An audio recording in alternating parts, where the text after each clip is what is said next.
it's a very complex disorder where everybody has mast cells in their body. In somebody with MCAS, you have the right number of mast cells, but they act inappropriately. Before I became ill, I loved theatre. I'd just trained with the Royal Shakespeare Company, doing acting, and it was just an amazing experience. And I used to play a lot of sport, used to play tennis, run half marathons for charity. And then I got a job at the Royal Opera House in costume. And it was just the most wonderful start to moving to London. I'd always wanted to move to London, and it was just the perfect reason. I'd never seen opera or ballet before. So being in that environment was just everything that I'd hoped for. When everybody else was going out, getting drunk, having fun, and I couldn't sit up without blacking out. And then I started dislocating different parts of my body, which was seemingly unrelated at the time. You know, I was walking along one day and my hip dislocated, and that was terrifying because suddenly I was stood, which I could walk, but I couldn't stand still without passing out.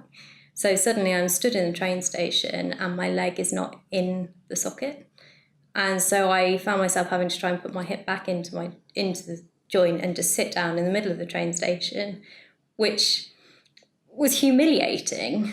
But I was in agony, and it was either that or pass out. And I'm better at dealing with pain than being unconscious. I must have tried 10 or 15 times to go back to work. Eventually I had a stint of 9 months off, managed to go back for a bit, but it was a struggle. I always remember any opportunity there wasn't somebody in the room, I'd put my head in my lap just to try and get a bit more energy and not pass out, because at that point I didn't realise that the standing was causing me to black out. You know, my work colleagues became very used to just picking me up off the floor, and it would be a daily occurrence. And then we'd all just carry on like nothing had happened. And currently a lot of doctors don't know about the conditions, don't understand them, or don't believe them. I was given a diagnosis of chronic fatigue syndrome. And had I settled with that diagnosis, I would be in a wheelchair now. He said, well, I think you've got Ehlers-Danlos syndrome, which is a connective tissue disorder which affects the collagen in joints and muscles. And then I had a bright red rash, and he said, I think you've got mast cell activation disorder too, and referred me to the relevant specialists to get tested. She said to me, well, it's incurable. You know, hopefully you won't end up in a wheelchair. It was very good that my specialist from the off believed me, which was, after 3 years of fighting the system, that made a really big difference. I was so convinced that it wasn't in my head, it was physical, there was something wrong with me. To finally have that confirmed, I was relieved, but also devastated, because up until that point, I'd hoped that whatever it was would eventually go away, and having that confirmed that it wouldn't go away.